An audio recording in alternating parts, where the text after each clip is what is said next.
पिंपरी चिंचवडमध्ये भाजप आमदाराच्या मुलीवर प्राणघातक हल्ला करण्यात आलाय। अश्विनी बोतलकुलवार असं या मुलीचं नाव आहे। अश्विनीवर तरुणानं हल्ला केला आणि पसार झाला। वाकड परिसरातल्या इंजिनिअरिंग कॉलेज बाहेर ही घटना घडली आहे। हल्ल्यात अश्विनीची बोटं तुटली आहेत। हल्लेखोराला पोलिसांनी अटक केली असून तो अश्विनीच्याच वर्गात शिकत असल्याची माहिती मिळते।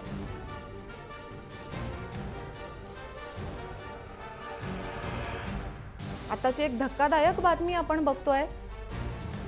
पिंपरी चिंचवडमध्ये भाजप आमदाराच्याच मुलीवर प्राणघातक हल्ला करण्यात आलाय। अश्विनी बोतकुलवार असं या मुलीचं नाव आहे। अश्विनीवरती तरुणानं हल्ला केला आणि तो पसार झाला। वाकड परिसरातल्या इंजिनिअरिंग कॉलेज बाहेर ही घटना घडली होती। हल्ल्यात अश्विनीची बोटं सुद्धा तुटली आहेत। पिंपरी चिंचवडमध्ये भाजप आमदारांच्याच मुलीवरती प्राणघातक हल्ला करण्यात आला आहे आणि या हल्ल्यामध्ये अश्विनीची मुलगी आहे त्या मुलीची बोटं सुद्धा तुटली आहेत आणि हा हल्ला करून आरोपी पसार झालाय।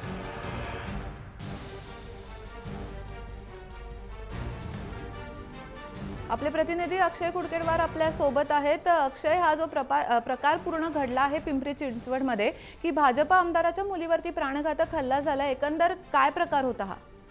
वेदेश्री, सर्वप्रथम हे पिंपरी चिंचवड परिसरातील वाकड पिंपरी चिंचवड क्षेत्रामध्ये वाकड हे जे परिसर येतो, या वाकड परिसरामध्ये तिच्यावर आज सकाळच्या सुमारास हल्ला केला। हा जो प्रकार संपूर्ण पोलिसांनी प्राथमिक तपास या प्रकाराचा केला आहे। या प्रकार हा जो हल्ला झालेला आहे हा एकतर्फी प्रेमातून झाल्याची माहिती पोलीस सूत्रांकडून देण्यात येत आहे। या हल्ल्यामध्ये चाकूने किंवा सत्तूरसारख्या एका धारदार शस्त्राने तिच्यावर वार करण्यात आला। अश्विनी बोतकुलवार असं या विद्यार्थिनीचं नाव आहे। यवतमाळ जिल्ह्यातील वणीचे भाजपा आमदार संजीव रेड्डी बोतकुलवार यांची ही मुलगी आहे आणि ती या ठिकाणी बालाजी इन्स्टिट्यूटमध्ये MBAच्या प्रथम वर्षाला शिकत होती आणि एकतर्फी प्रेमातनं हा हल्ला झाल्याचा अंदाज वर्तवण्यात येत आहे। या हल्ल्यामध्ये अश्विनीच्या उजव्या हाताची बोटे कापण्यात आली। सुदैवाने ती बोटं म्हणजे हाताच्या वेगळी झाली नाही, त्यामुळे फार मोठी याची हानी होती। तिची शारीरिक ती वाचलेली आहे।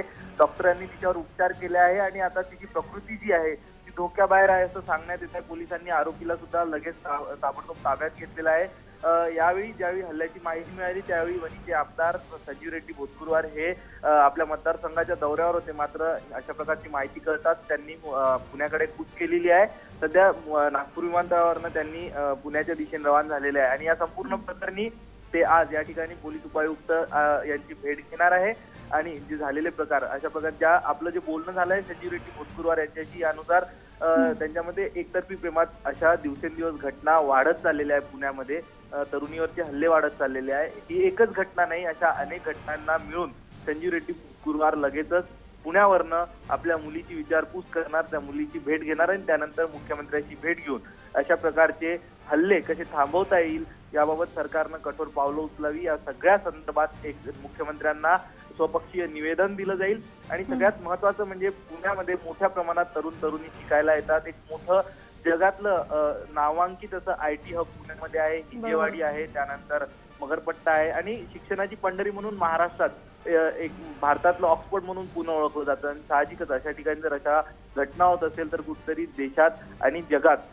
या ठिकाणी पुण्याची सीमा मलिन होते आणि त्यामुळे असा एक प्रकार घडलेला आहे। परंतु जे हल्ले होत आहे या हल्ल्यामुळे सुद्धा तरुणींच्या सुरक्षेवर सुद्धा एक प्रश्नचिन्ह या ठिकाणी उभं होतंय पुण्यामध्ये। वेदश्री, नक्कीच, कारण हा अतिशय भयंकर हल्ला होता। एकतर्फी प्रेमातून होणारे हल्ले आपण सतत बघत राहतो, त्याच्यातली ही आणखीन एक भर या हल्ल्याची पडली आहे। अश्विनीची बोटं तुटलेली आहे, तिची परिस्थिती अजून काही गंभीर आहे का, की ती अजून रुग्णालयात आहे, तिच्यावरती काय उपचार सुरू आहेत आणि त्या आरोपीला आता पोलिसांनी अटक केली आहे, तर त्याच्यावरती पुढे काय कारवाई होण्याची शक्यता आहे? या ठिकाणी वेदश्री, आरोपीला पोलिसांनी ताब्यात घेतल्यानंतर जो आरोपीवरती सगळी जी कलम आहे, तरुणीची छेड काढणे, तरुणीचा पाठलाग करणे, यामध्ये तरुणीचा विनयभंग सुद्धा, कारण ज्या पद्धतीने त्यांनी हल्ला केला त्यामुळे त्याचा कुठेतरी स्पर्श तिच्या शरीराला झाला असावा, त्यामुळे तरुणीचा विनयभंग करणे या कायद्याअंतर्गत संपूर्ण खटला या राजेश बक्षी हा जो तरुण आहे यावर चालवण्यात येणार आहे।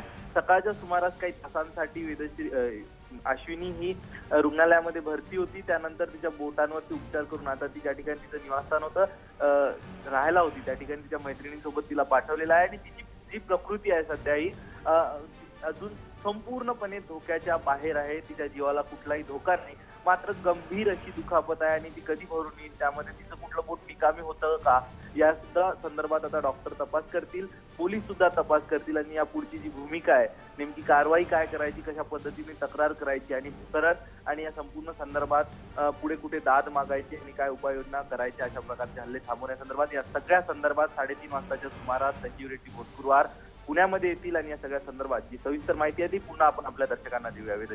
धन्यवाद अक्षय, आपण दिलेल्या या अधिक माहितीबद्दल. आताची आपण एक धक्कादायक बातमी बघतोय. एकतर्फी प्रेमामुळे एका तरुणीवरती, आता पुण्यामध्ये एका तरुणीवरती प्राणघातक हल्ला करण्यात आलाय.